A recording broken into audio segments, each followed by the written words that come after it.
السلام عليكم ورحمة الله تعالى وبركاته. كنتمنى تكونوا بخير وعلى خير إن شاء الله. وصفة اليوم غادي نقترح معكم مركز الطماطم أو مطيشة الحبك بطريقة ناجحة 100% بدون مواد غير صحية. إذا كنتوا أول مرة كتزوروا قناتي ما تنساوش ديروا اللايك والاشتراك باش يوصلكم كل ما هو جديد إن شاء الله. نخليكم مع المكونات وطريقة التحضير. بسم الله على بركة الله. غادي نحتاج 2 كيلو ديال المطيشة اولا طماطم. غادي نحتاج هنايا طنجرة ديال الطرطة ولا شي كوكوت بحال وغادي نقطع مطيشة على هاد الشكل هذا. ودائما الا بغيتو تشريو الطماطم خاصكم يعني تشريو هذيك اللي طايبه مزيان باش تجيكم حسن. صافي غادي نستمر هنايا بتقطيع، غادي نقطعها كامله ونرجع معكم.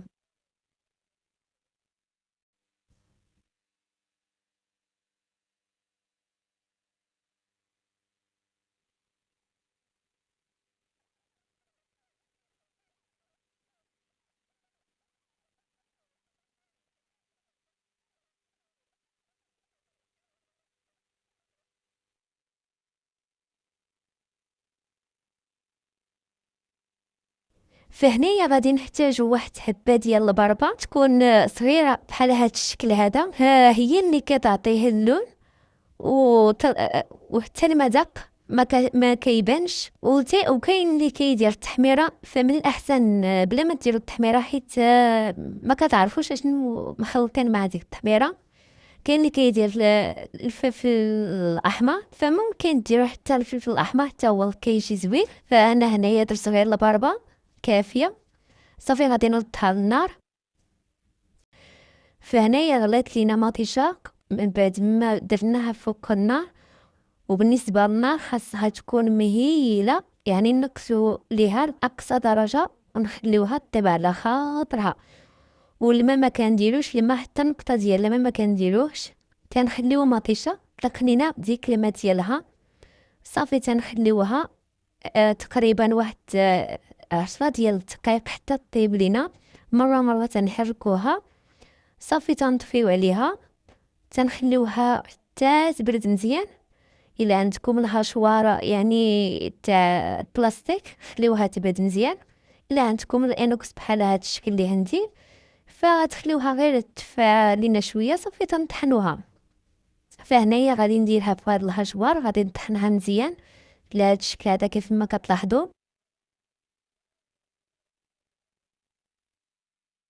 صافي بعد ما طحنتها مزيان غادي نصفيها بواحد الصفايه على هاد الشكل هذا.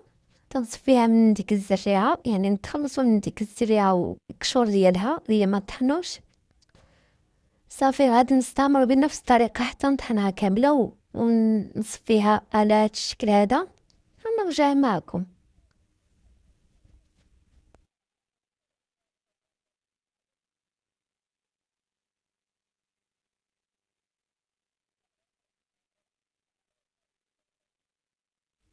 فانايا بعد ما طحنتها وصفيتها مزيان صافي غادي نردها لديك الطنجره على هاد الشكل هذا.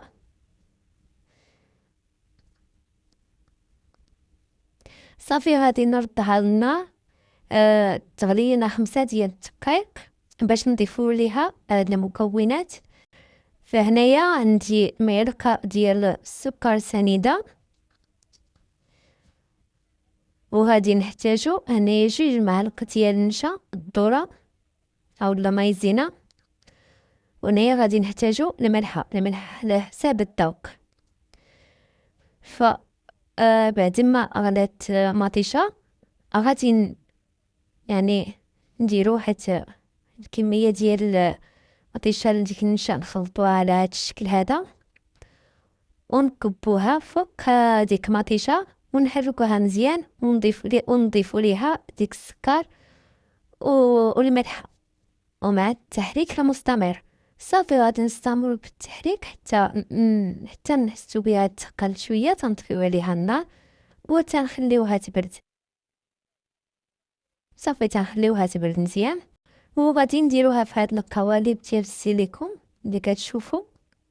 وصراحه ديروها في اي حاجه اللي موجوده عندكم. انايا عندي هادو غادي نستعملهم صراحة عمليين زوينين. صافي غادي نعمروهم كاملين. صراحة الكمية لا بأس بها، خرجت ليا الكمية كتيرة شوية.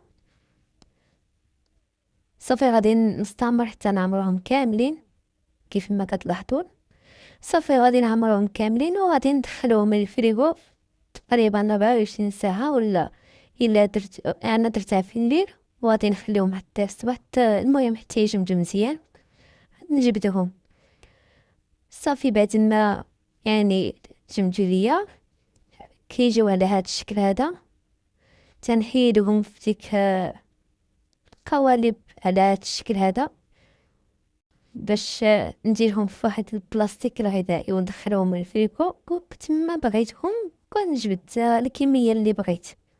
صراحة زوينة، وبهذه الطريقة كتجي عملية. وقت ما بغيت شي كمية كنجبد المقدار اللي بغيت انايا.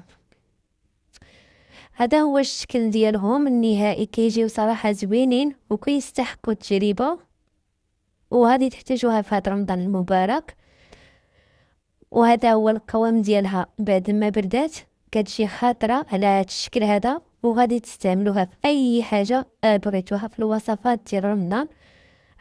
كتجي زوينة، وحتى ديك اللوغو ديال البربة ما كيبانش، والمذاق ديالها بحال المذاق ديال مطيشة الحب.